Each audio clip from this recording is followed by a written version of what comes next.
name is Amelia Showalter. I am the co-founder and CEO of Pantheon Analytics, which is a boutique data firm mostly working in the political space, political nonprofit, sort of the, do-gooder types of efforts. And my background is in sort of politics, data science. I've been working in, sort of at the intersection of politics and data for a long time, longer than I care to actually think about. I started in 2008, working on sort of micro-targeting and other types of data modeling, media modeling. But then sort of my big break, big leagues in the political world was working on the 2012 Obama campaign, where I was the director of digital analytics. And ever since then, I did some freelancing for a while and then started this small company that does, we're sort of a jack of all trades kind of data firm. We do a lot of different types of bespoke projects where, sometimes it's infrastructure, sometimes it's voter file analysis, sometimes it's modeling. Like we try to sort of keep things interesting for ourselves by working on a lot of different things. Yeah, when we spoke before, you talked about that kind of approach of like, there's lots of things we can do with data. And so rather than having like, here's the one thing we do, or like whatever turnout model or whatever, there's lots of ways you can help campaigns be smart.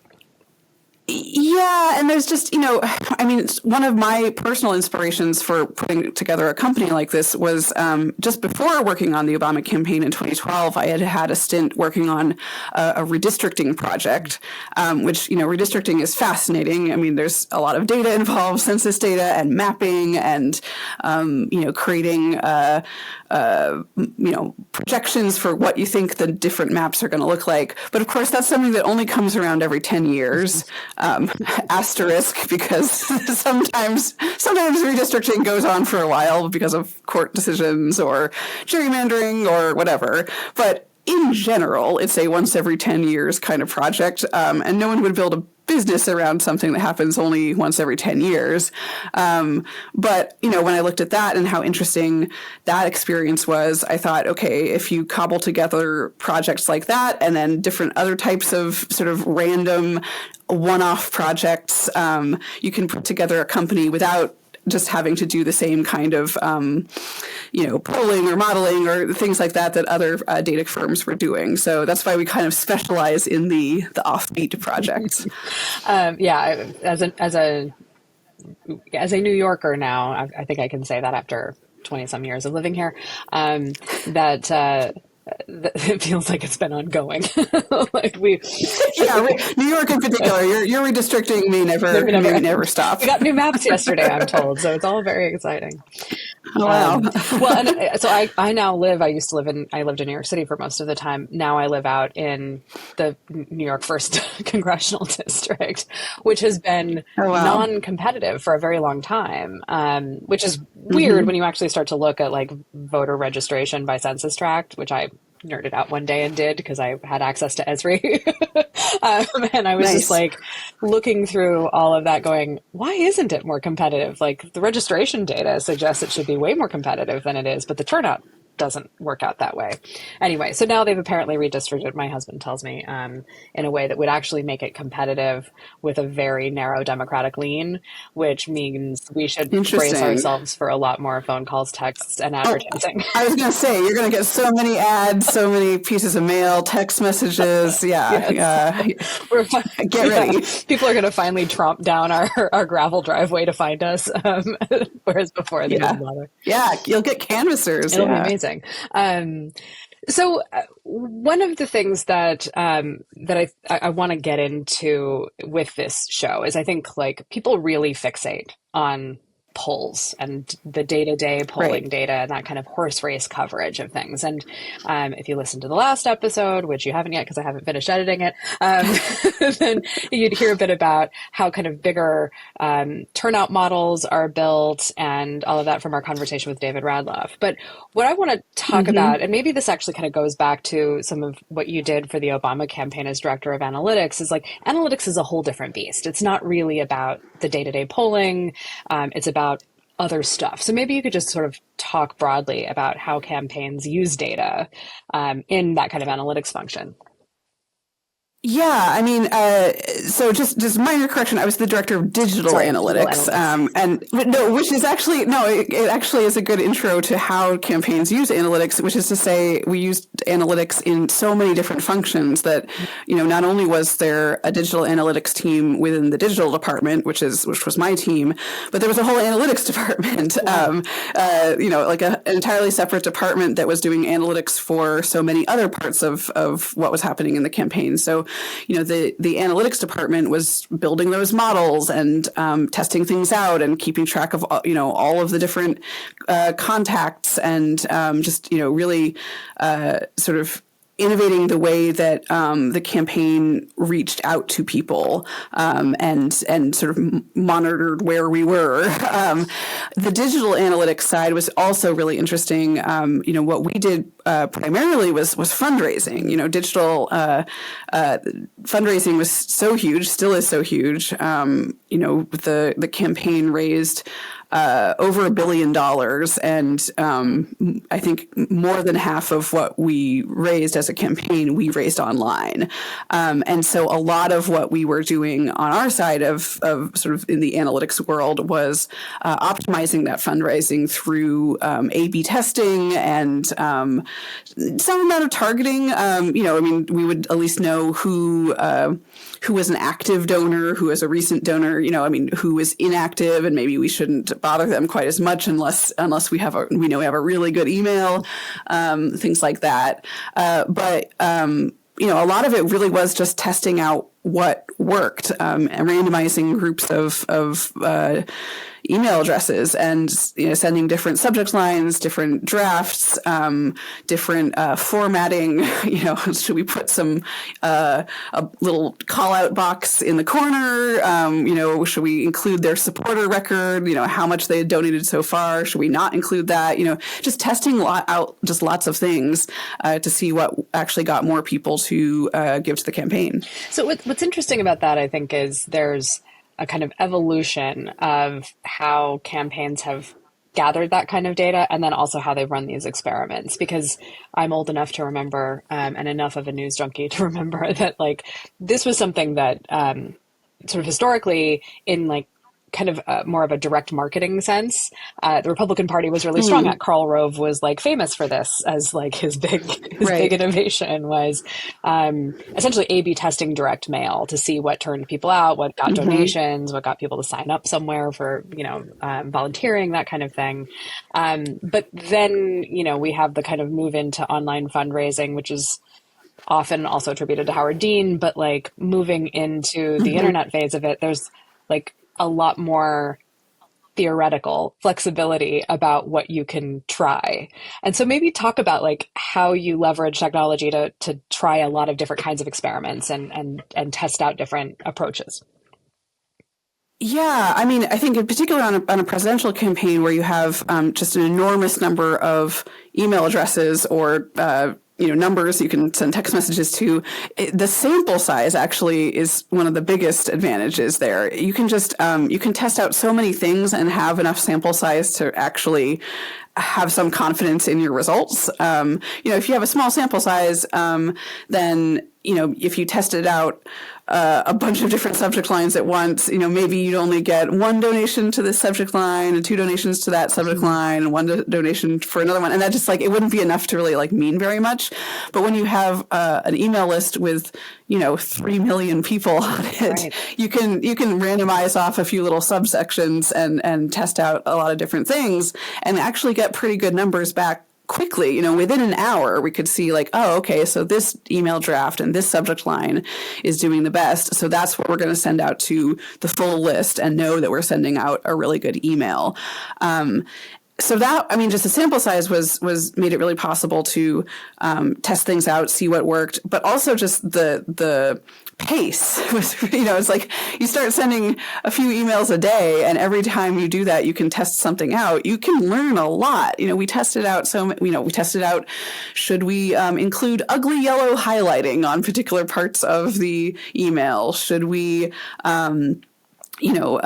mention things that were sort of relevant in the news? Should we take a more positive tone? Should we take a more negative tone, meaning like, oh no, what if we don't raise as much money as the Romney campaign? Like we could just sort of test out all of those things.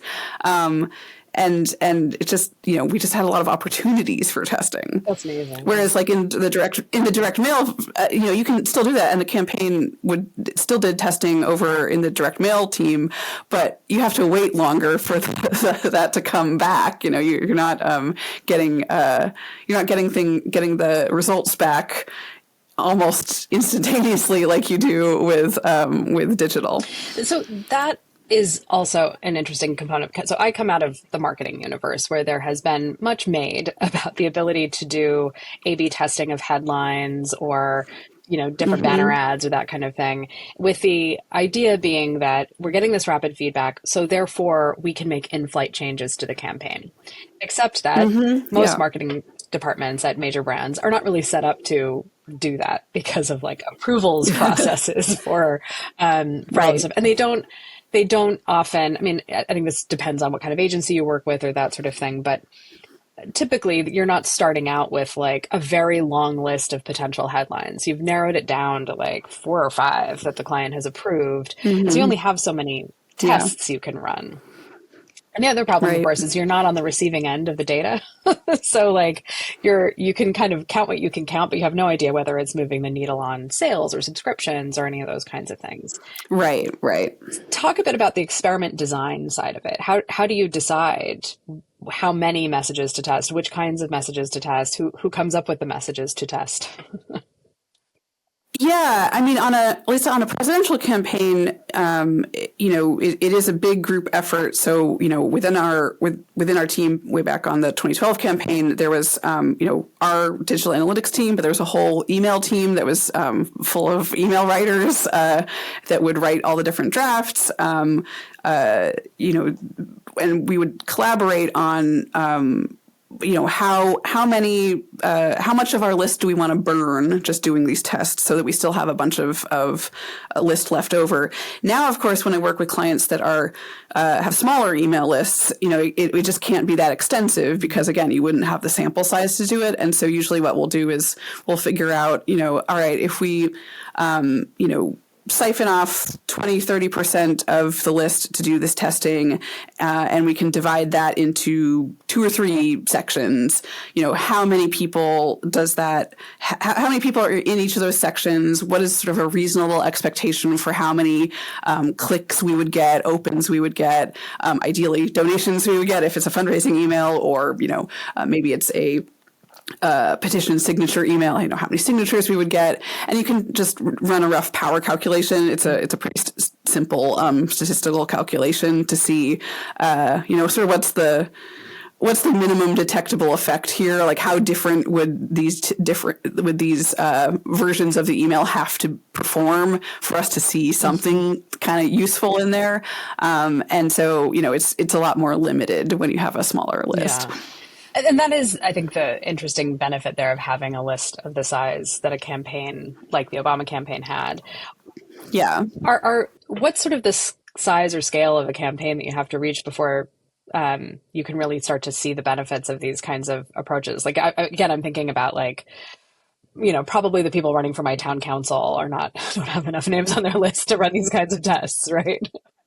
Probably not. No. I mean, if you have a small list, but it's extraordinarily responsive, then you can get away with, still having a small sample size. But if you have lots of people, clicking on your email or making a donation every time, then actually you can still run tests with a small list. But in general, when we're talking about online fundraising, we're talking about like 1 out of 1,000, 1 out of 10,000, of people on your list that are going to make a donation in any kind of short time frame. So, in general, we're talking about lists that are in the tens of thousands, hundreds of thousands, where you can still do, pretty good A/B testing. Yeah. I mean, this is, I think, a part of campaigns that are maybe not totally visible to voters, right? Because they're getting only one of the tests on any right. occasion, Yeah. Right? Yeah, and what's funny is that, like, they don't know. So yeah, they don't know that they're getting a test. Although I suppose if they've sort of accidentally signed up for a list with multiple email addresses, then they might see like, huh, I got like 2 different subject lines. Strange. But it was kind of funny.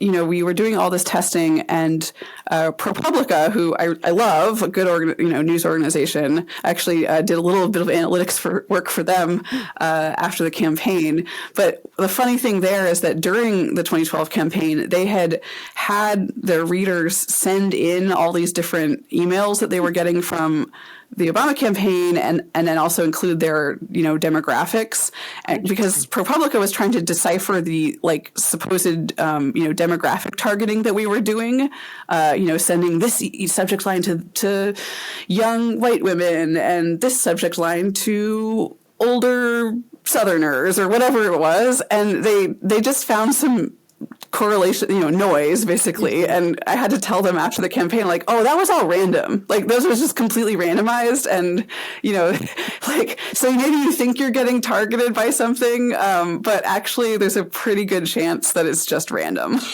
I love this story because I think this is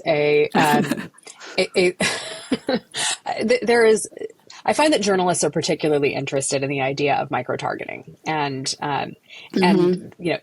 the same is true in the marketing universe, right? Like how much is Facebook engaged in micro-targeting? How much are brands using Facebook's advertising platforms to micro-target people?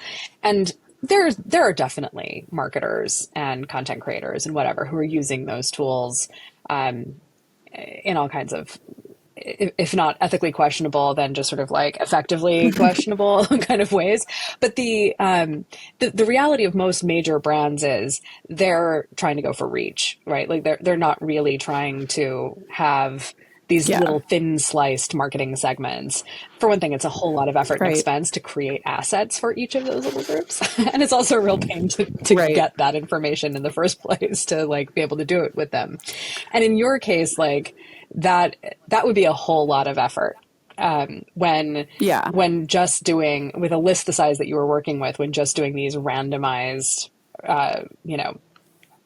split tests is more efficient than trying to like do something else. Right. Well, and also, I mean, how are we supposed to, even if we could, segment out everyone, which you can. I mean, we have voter files.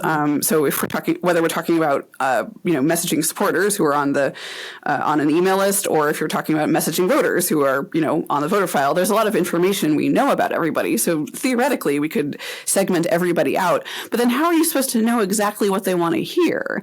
I mean, you can do focus groups, or you can do some polls. And so maybe you can find some sort of general ideas of what issues matter to people. But like, when you have to put together a whole message, how do you know you're going to get it right? I mean, and we had a sort of a particular thing that really proved this to me, that it's like we're kind of bad at guessing exactly what people want to hear, which was that when I was on the 2012 campaign, we had a little betting pool in the office for a while, where, all these different subject lines and email drafts, which a lot of them were very different. Some of them would, on any given day we were sending out an email, maybe one of the options focused on the deadline, and the other option was really talking about how much our opponent would be bad as the president, and, lots of different things. And so for a little while, I had people in the office, just, like on my team, on the email team, make a bet about which email draft and subject line they thought would win and which one they thought they would lose when we did these, randomized A/B tests. Because my goal, I mean, I think everyone else's goal was sort of for bragging rights, to see like, oh, I'm always good at identifying the winner. My goal was actually just to see if like people could identify losers, because if we could identify losers in advance, then we wouldn't have to burn some of our list testing them. We could just say like, all right, let's just test fewer things and, not send these ones that we all know are going to be losers. But we were really bad at it. Like nobody got it right. Like we were worse than chance. Like it was like nobody in the office was like the person who just knew which one was going to hit and which one was going to fail. And to me, just it's like it's hard to target, or it's hard to know exactly what your audience is going to respond the best to, especially since we're weird people, like a bunch of people sitting in the campaign office who think about politics all day long. That's not our audience. Like, even though we were messaging, Obama supporters, like, they have lots of other things going on. They have, different kinds of messages that might appeal to them versus what appeals to a bunch of weirdos in a political office. And so, I don't know, I think that by doing these kinds of tests, you can identify what has broad appeal to a lot of people without having to sort of know in advance, like, this is the message that I think is going to work. Because a lot of times our instincts are wrong. Right. Well, and I think the other thing there is, you're right, in order to have any kind of hypotheses about, like, how do white women under 28 want to be addressed, like, speaking as a qualitative researcher and a market researcher, like, the efforts that would be required to start to figure that out, again, become extremely time consuming and costly. Like, you would need to spend, you'd have to pick, I don't know, whatever, 10 major subgroups by demographics and then spend a year studying them, just because it takes time to survey them all or do focus groups with them all. And having done a little bit of political focus group work, like, what we typically wind up with is like a group of independent voters. Yeah. They are a mix of men and women. They're a mix of ages. Some of them are homeowners. Some of them are not. Some of them have kids. Some of them don't. Like, all of those kinds of things that would be obvious, like, potential reasons people would react differently to messages on a demographics basis. They're all mixed together in a room, and it's just kind of like, well, what resonates with independent voters, Right. Yeah. And, like, frankly, I think one of the reasons I wanted to do this project is, like, I cannot get over how, as a qualitative researcher, I just don't understand why people think this way of doing focus groups is effective. I don't know what the point of it is. If I'm just going to sit you down in a room and give you a clipboard and have you, like, give number ranking, scaled number rankings to various sentences, then we might as well just do it as a survey. Like, why are we right together? Yeah. But that kind of that does lead me to, like, it's, first of all, I think what a great exercise to place bets on what do you think is going to be a winner and what do you think is going to be a loser. I used to do the same thing in marketing, like comms testing for brands. And sometimes people were right. Like, and this was often because they had really deep knowledge of that group of people that was the target audience. And the people who did not have deep knowledge of them were more likely to be wrong. Like, I think that's probably generally true. But even then, sometimes, we'd think that surely they would never the example that always comes to mind is years and years and years ago, we did some research for a tech company that was doing, like, edge security software for networks. And we were doing focus groups about this. You can imagine how exciting they were. But the creative was funny. And the client was really skeptical that IT decision makers were going to think that anything related to edge security should or could be funny. And instead they loved it because it was their kind of humor, right? It was IT guy humor. And so, like, it worked really well, but everyone would have been wrong on the placing of the bet at the outset. Well, and because it's very hard to project yourself. I mean, especially when you're talking about persuasion or, talking to groups that don't already agree with you, right? Whatever that is, whether that's voters or IT people, it's very hard to put yourself in their head. I remember a really interesting study. I want to say it was from 2015, maybe even earlier. And I wish I could remember the researchers. I think it's some academics that did it. But they basically did some testing of messages on various topics, towards liberals, towards conservatives. And they essentially, sort of tried out they sort of tried out the types of messages that liberals like, or liberals would say, oh, well, if we're trying to convince these conservatives to support gay marriage, I think this was before it was legal nationwide. What do you think would be the most persuasive message? And of course, liberals, it's like the type of message we think would work is like, oh, we're talking about love and equality and fairness and, human rights and all that. but it turns out like if you test that against conservatives, that tests much more poorly than a message that's saying like, well, these gay couples are tax-paying Americans and they're patriotic and they just want to get married and have traditional values. And it's like, and it's like those are messages that I, as a liberal, as a bleeding heart, gay rights loving liberal, probably wouldn't come up with because it's not what's in my head. But like it turns out that if you're trying to persuade people who aren't like you kind of have to use their language. Yes. And they actually, I think the same paper, they did it in the opposite way too, like trying to get bleeding heart liberals like me to support military funding. Yeah. And so, the conservative message would be like, well, we need a strong military and we got to beat up everybody in the world or whatever, and it's like that doesn't work on a bleeding heart liberal like me.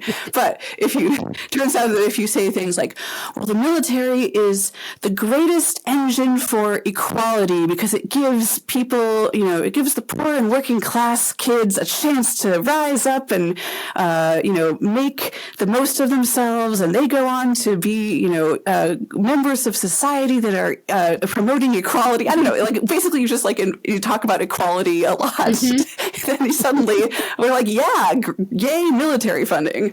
But it's like you wouldn't think of that. Like if you're sitting in your room, and especially like let's say you're a conservative, and you're trying to get someone to support you on military funding, you're probably not going to think to talk about equality, right?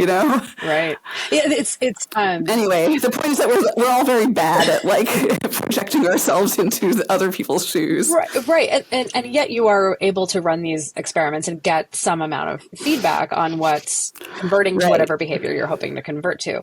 And so one of the things when we talked earlier that I was really intrigued about was the idea of, because again, I think coming out of the marketing universe, a lot of those tests just kind of get lost to time, right? Like we ran the experiment for this campaign, it performed this way or it performed that way, and next campaign it's all fresh. Like we don't look back at what we did before to figure out what we can learn for what we're going to do next. But it sounded like one of the kind of disciplines here is tracking what works and trying to divine from that like insight into what we should do next. So maybe you can talk a bit about how this builds up kind of a learning cycle for campaigns, and also like the challenge of applying it quickly, because campaigns are incredibly long in the US, but still time limited. Right? There's an end date. Yeah. I mean, there are some experiments that can happen within the course of a campaign. Like a presidential campaign will probably test out different scripts for canvassers when they're going door to door, or phone scripts, text messages, things like that. And, they can start to learn what works, even if they don't know that is going to get someone to vote for you. At least, you can kind of ask a question, ask some questions before the survey, before the canvas, after the canvas, get a sense of what is moving people towards your side, or if it's a mobilization script, how many of those folks that you talk to with script A said, yes, okay, now I have a plan to vote, or you contact them again and say like, all right, just checking in, like, do you know what day the election day is, or whatever it is. There are some ways you can sort of get some metrics within the campaign before election day itself. But it is true, like a lot of the times, when we're running experiments, it's something that we're doing for next time. We're trying to learn something that sort of helps the progressive movement as a whole by learning something now that would be useful, in the next election cycle. And that's hard. Sometimes it's really hard to convince campaigns and organizations to do that, because what you're asking people to do in that case is usually to segment off a control group that you don't talk to, that you don't deliver a treatment to. And, every election that we have is like the most important election that's ever happened and ever will happen. And so the idea of not talking to some of those voters that you're trying to mobilize or persuade is scary. Like that what if you lose by just a few votes, and because you took 20% of your total audience and said, okay, we're not going to talk to these people just so we have a control group. What if that ends up making the difference between winning and losing? And so sometimes it is really hard to convince people to include a control group. That is a particularly interesting thing. I was thinking about this the other day, looking at, I guess it was the exit polls from New Hampshire for the GOP primary in New Hampshire. Like a really high percentage of New Hampshire GOP voters said that they had not been contacted by any campaign. It was like in the high 70s. They said that they had not been contacted by any campaign, which I found myself thinking, surely not.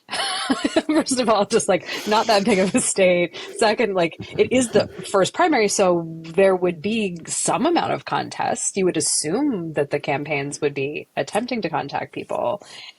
Do you think that that's just like people don't remember being contacted? I think in particular, this was Haley voters who said that no one had contacted them. But yeah. I don't know. I mean, that surprises me. I mean, I guess I don't know the sort of the ins and outs of who qualifies to vote in the New Hampshire primary. I think it's an open primary. I think if you're independent, you can vote. And so, maybe that was just poor targeting from the Haley campaign. They really probably should be talking to a lot more people than just 4 out of 4 Republican primary voters. Although, I mean, it's good to start with the people who are most likely to turn out. Yeah, I mean, I don't know. I think that this particular Republican primary is so weird, is so different that like I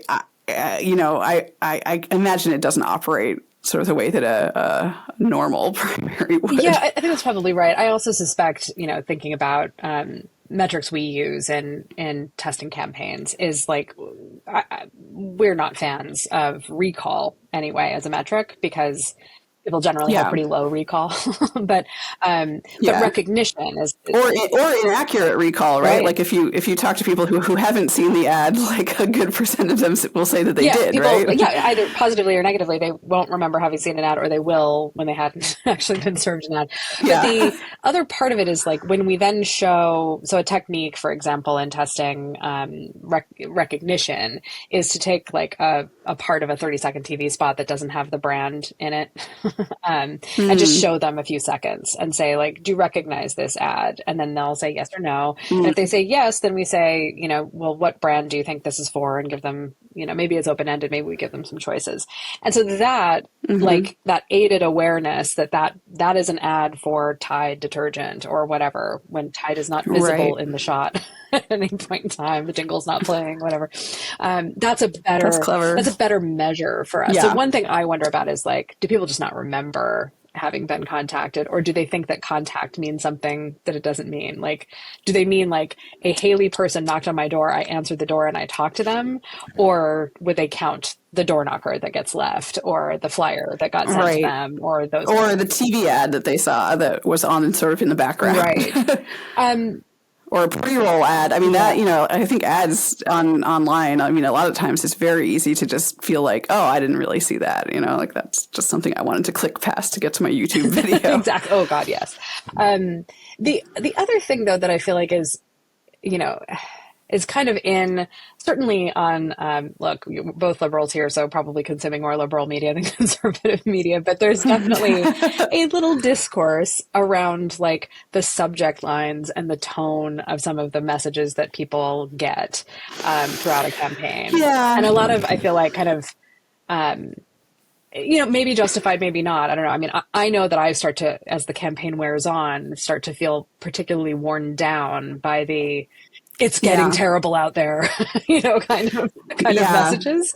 But maybe you have a point of view about that. Like if there's a criticism that like these negative feeling or weighty feeling text messages and email subject lines maybe aren't so great for the brand of the campaign.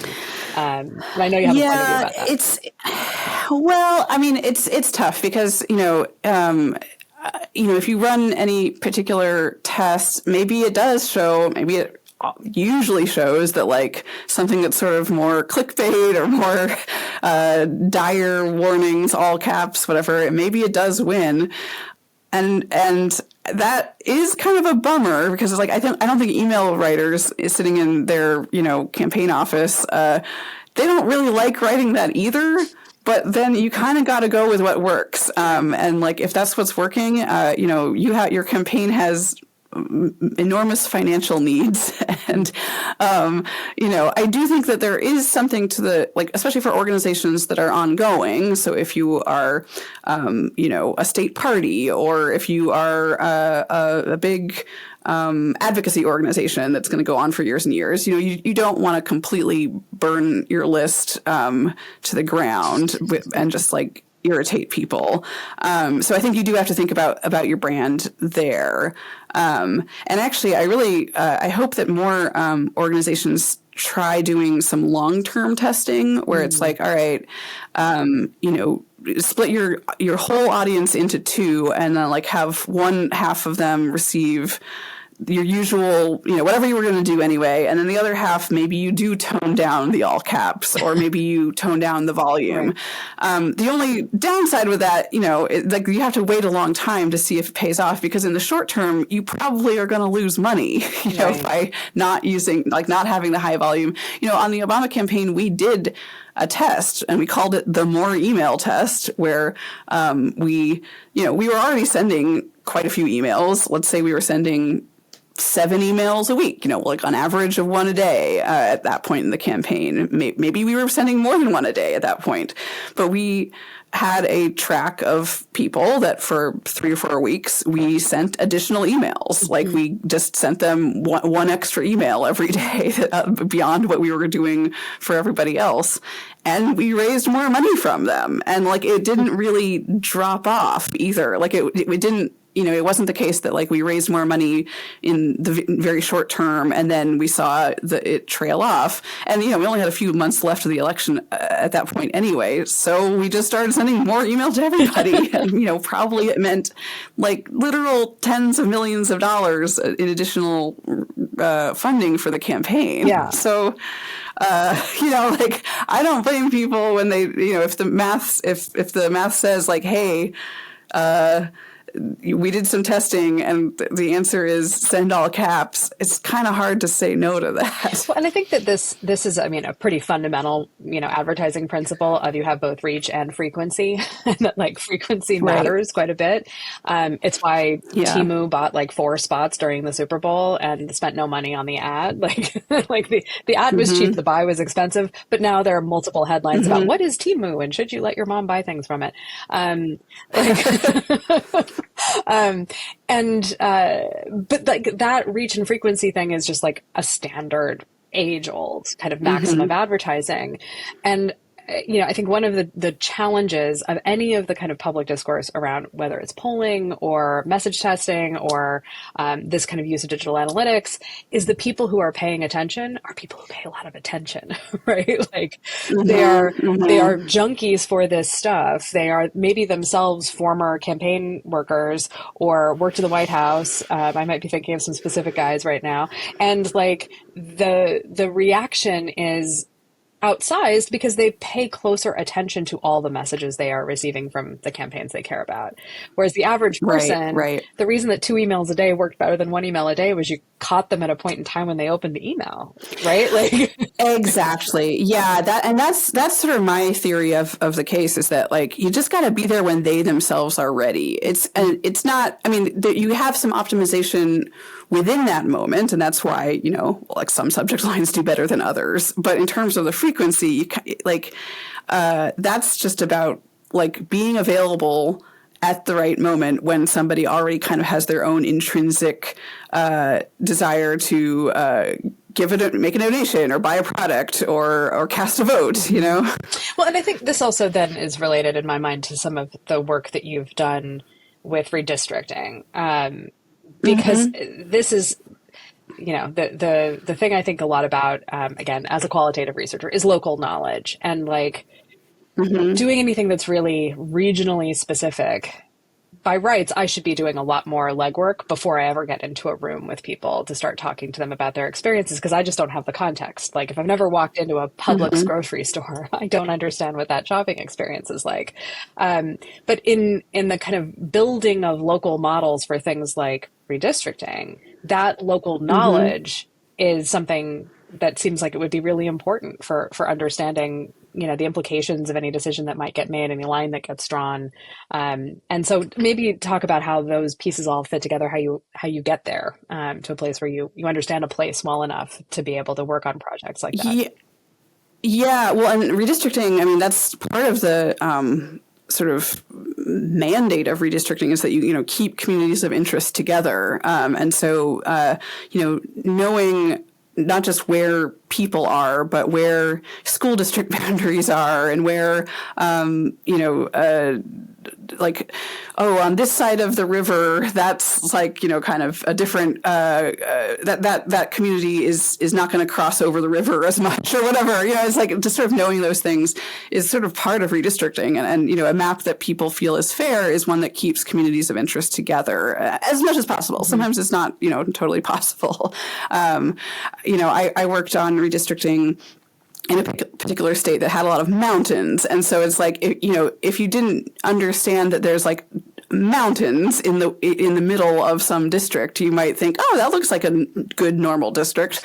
But, it might mean that like there's a group of people that are part of a district where there's literally no roads to the other part of the district, right, because there's just a big set of mountains in between. Right. And that doesn't, that's not like the greatest thing to do.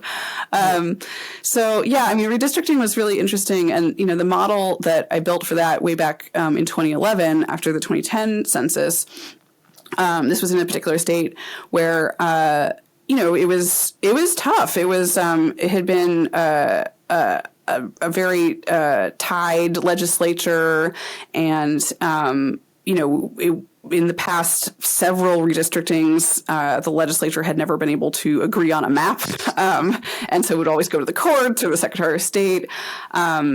And yeah, we were just able to build this model that really sort of let us know, all right, this map is how we think that the political implications of this map are going to be XYZ, which, I mean, coming from a partisan perspective, there's always that, but also knowing like, okay, but also this map keeps communities of interest together. Like this isn't, this isn't gerrymandered. Actually, it didn't even change the district lines.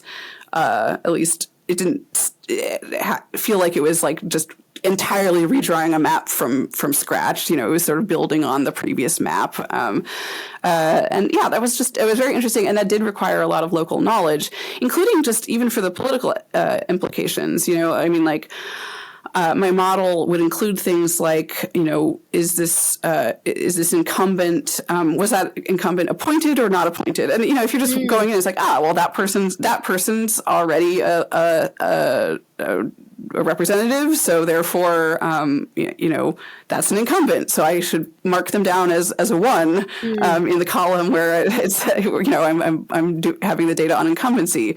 But then someone would say, oh no, that person was just appointed to that. So like the person, no one's ever actually voted for that person. Right. That person's never been on a ballot before.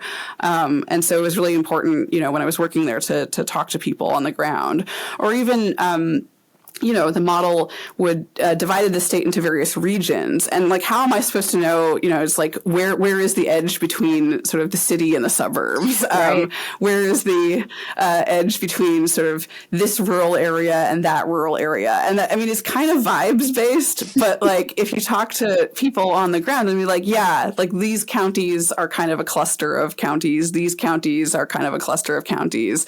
Like this is where the sort of dividing line is between what we feel is, the city and the suburbs. And, having those region variables in my model added a lot to the model. Right. And so, it was really good to get that local knowledge. It's really interesting. I used to live in Los Angeles, and initially I lived on one side of the hills, and then I moved to the other side of the hills. And what was fascinating was living in the San Fernando Valley, in Studio City, very close to the hill. There was a general kind of political attitude about we're literally people would say things like, we're sending our tax dollars over the mountain, over the Hollywood Hills into LA. Somehow we're not in LA. And we're not getting them back. Like that feeling about things. And like most Americans, I think, most states have a kind of big urban rural divide.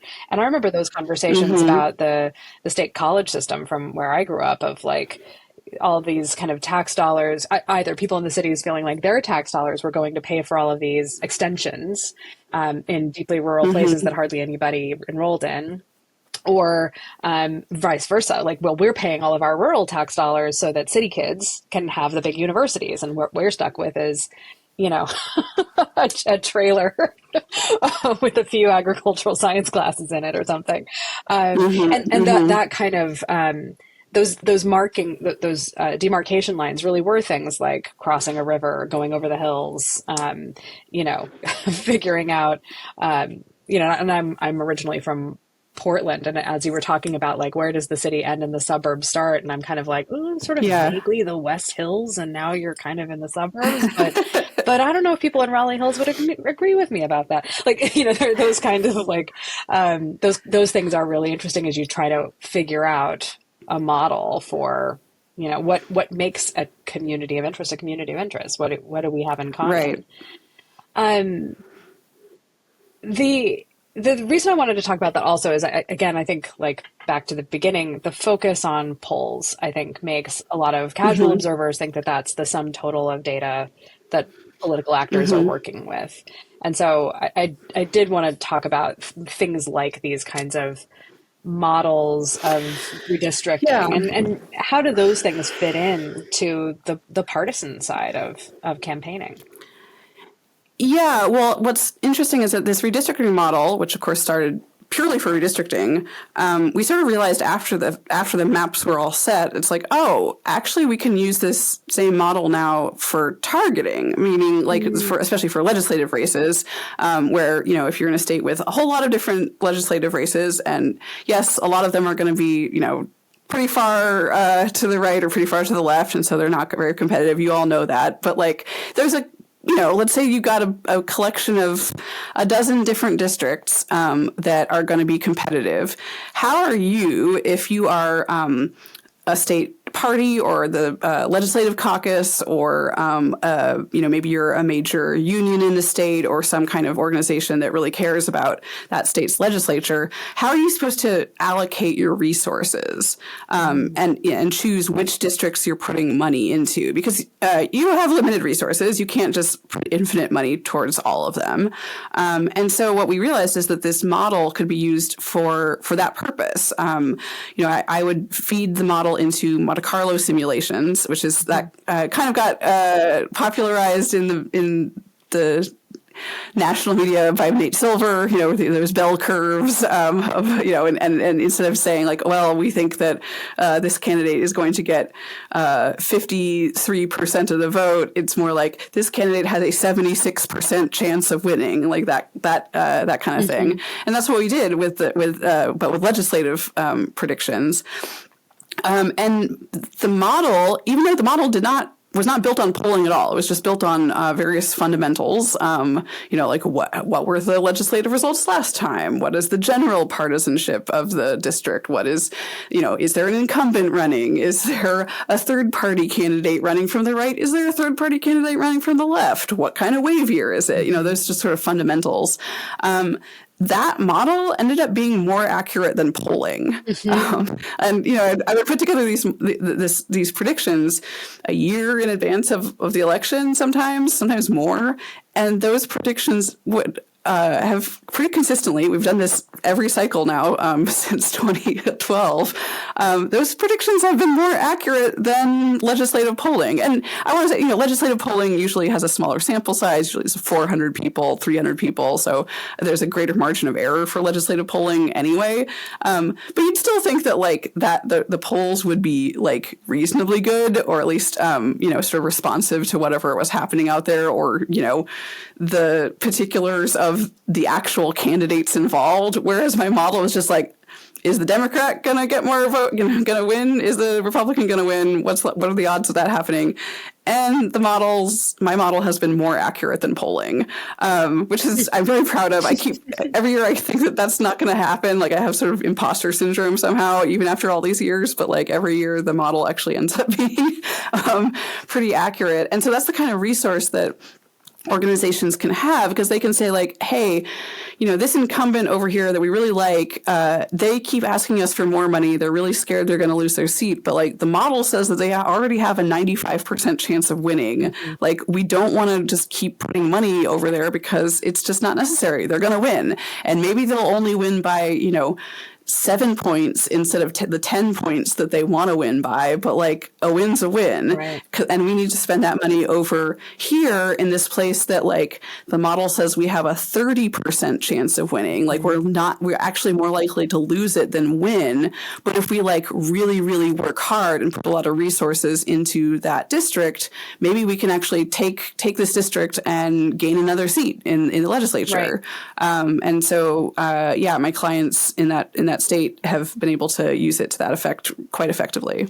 So one of the things I talked about with David last time was some of these changes to the way we vote that have been popularized, certainly like acceleration during the pandemic of more states offering early voting, absentee voting, more states adopting vote by mail, more states adopting same-day voter reg, mm-hmm. or like motor mm-hmm. voter bills, or even like pre-registration for 17-year-olds. Like, if you will be 18 by the date of the election, you can register in time for the election, because I live now in a state where like you have to be registered ridiculously early in order to actually participate in voting. Yeah. Which is why, like, when my husband got his citizenship, I was like, you are going to register to vote. You're going to register to vote. You're going to register to vote, because otherwise you will not get to vote. So, like, I'm gonna be doing the same. My husband will probably be taking his citizenship exam later this year.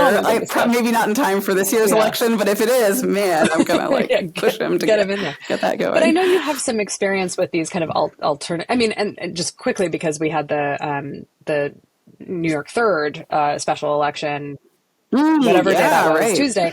Like, there was early voting, there was a snowstorm, there were a lot of people kind of trying to figure out, like, apparently like turnout wasn't much different than it was in 2022. But mm-hmm. nevertheless, like, there appears to be some data that, at least at the moment, Democrats are taking more advantage of early voting. Republicans are still showing up on voting day. And there have been these kind of narratives about partisanship on one method of voting versus another. And I know you have some experience with these kind of alternative approaches to voting.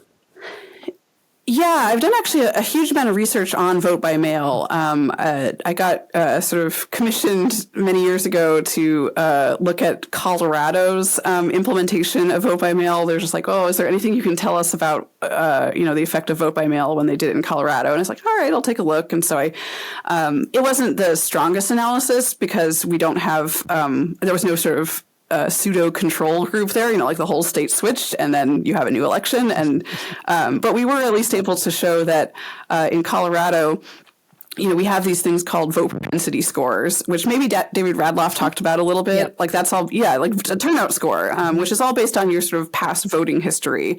And so what we showed in Colorado was that when they implemented vote by mail, all these people with pretty low turnout scores, like maybe they had a score of 10, meaning we thought that there's only a 10% chance that they would turn out.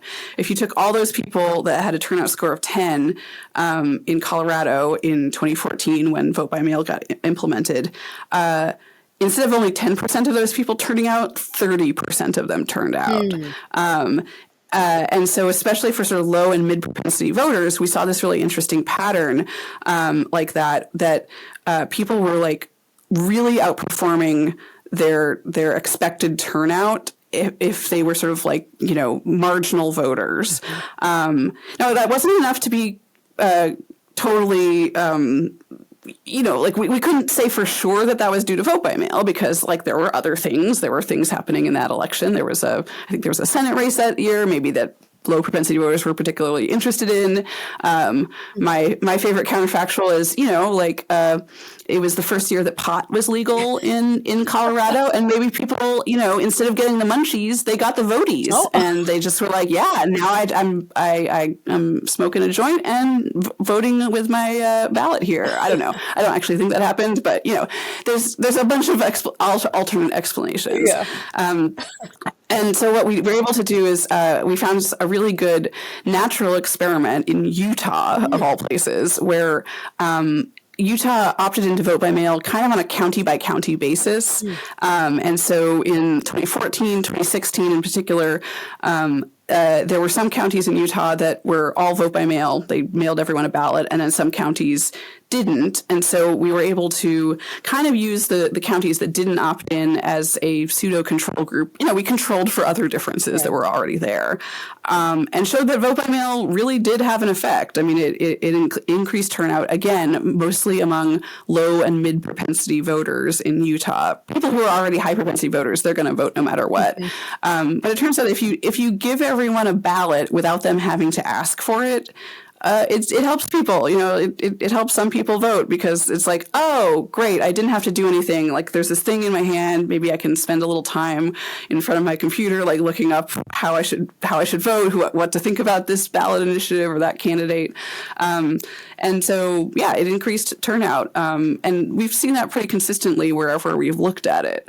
So I'm a big fan of vote by mail. I think that more states should be doing it. I live in Washington State. We're all vote by mail. Right. It is unfortunate that it's become partisan, and that really just is basically Trump telling people that vote by mail is some big conspiracy. But I don't know. I'm hoping that kind of goes away, that it becomes less politicized, just because I think it's really good for our country when more people participate, even if they're people that I don't necessarily agree with. I think that more people voting is a good thing. Well, and I think, going back to, again, originally from Oregon, which has had vote by mail for a really long time. And I think we talked about this before as well. Like, that actually kind of started out as a Republican-led thing. It did, yeah. Oregon was like the original vote by mail state, and it was rural Republicans that wanted to do it, and there was some Democratic resistance to it. But then, so Phil Kiesling, who was the Secretary of State and is also now a friend of mine, he's been. He's one of the advisors to the National Vote at Home Institute, which has commissioned some of the research that I've done. He was Democratic Secretary of State, but he said, yeah, this seems like good for turnout. This is like the right thing to do. And so it became more of a bipartisan thing at that point, and has Oregon's been voting by mail for a long time. Right. And over time, like, I think one of the things that comes up frequently is this sense of some sort of partisan lean for people who vote early or vote by mail. And obviously that has been made partisan explicitly again recently. Right. But there were waves in Oregon of people feeling like, well, Democrats do better because it's vote by mail. But kind of over time, it looks like actually just sort of lifts voter turnout overall and doesn't have a major it doesn't in the research that I like, especially in the places where we had the best opportunity to look at it, like Utah or Nebraska also, it didn't skew strongly for one party or the other. I think in Utah, actually, I can't remember I think in Utah there was basically no partisan difference.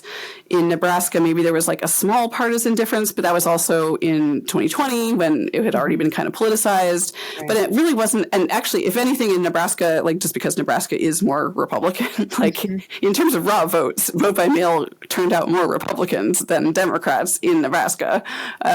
So I don't think it shouldn't be. I wish it weren't politicized. And I think if anything, I've also seen a little bit of research, or at least indications, that vote by mail just kind of amplifies what's already happening on the ground. So if it's like a real Republican wave year, I think that vote by mail actually probably helps Republicans because it just gets more people to vote who are sort of on the margins but are probably kind of going along with whatever the wave is. And in a Democratic year, then our side gets more of those votes, and it's good for us. And I don't know, maybe because I'm an optimist and I think that our side has better messages, maybe there's a part of me that thinks like, vote by mail is better for Democrats because we're going to win the message war. We're going to get more people to turn out. We're going to be more persuasive. So of course it's going to be better for us. But like, we know that doesn't actually always happen. Sometimes our optimism gets crushed and we spend years out in the wilderness. I don't know. I guess I'm trying to maintain my optimism a little bit. That's great. So I don't want to necessarily punctuate your optimism in this way, but is there anything that you wish that like that commentators, pundits, journalists, whatever would get a little more educated about, let's say, when it comes to the use of data and polling and covering political campaigns? Yeah, I guess I would say that I don't think the polling affects campaigns all that much. It's sort of interesting and, you pay attention to it from a messaging standpoint. You do want to know how you're doing. It's not that it matters not at all, but I don't think it actually changes strategy all that much. I think that, the process of going around and talking to people and reaching out to people is going to be the same regardless of what a poll says. So I think that there's just a lot more made of polls in the press than there is in a campaign headquarters. I think that's a really good point, and something we did talk about this a bit with David as well, is like it's almost even like looking at the history of public polling. A lot of the history of public polling is intertwined with trying to sell more newspapers and magazines. Like, it's really about that. It's about giving people something to chew on every day to make them feel like it's an exciting risk and everything could change at any moment when, barring major events, like campaigns are competitive and then we vote. Like that's the narrative of campaigns. They're competitive and then we vote. Sometimes they're not that competitive because one candidate is clearly stronger than another, or it's a wave year or whatever. But by and large, we're just gonna get out and talk to people, and then they're gonna do what they're gonna do, and we find out what the results are after. That's all I can say about it. But that narrative is not an exciting narrative. So so they obsess about the things that they can obsess about. They also don't have access to your analytics, and they can't see that stuff. So that's probably part of it too. Yeah, and it's not that the analytics inside the campaign necessarily tell you something different. It's just a different focus. It's not like, in a campaign they know that secretly Biden's 10 points ahead. No, that's not like, it's not like that. It's just that it doesn't matter as much to how you're going to run the campaign. You still got to go talk to people. You still got to test out messages in the moment, see what works in the moment, and try to marginally get more people to turn out for your side. Yeah. Is there anything in particular you're seeing different in terms of what campaigns are doing with data or with data collection, data modeling, any of those things? Are there new things coming up? I don't know. I mean, it's been a while since I was on a campaign itself. Most of our clients are ongoing organizations now. So, I actually am a big believer that campaigns should bring their analytics teams in-house rather than hiring firms like mine to do analytics for them, because I think that, having people in the headquarters really, focused on that data as their entire job is actually the best way to do it. So I don't actually know like what the latest innovations are in campaign analytics.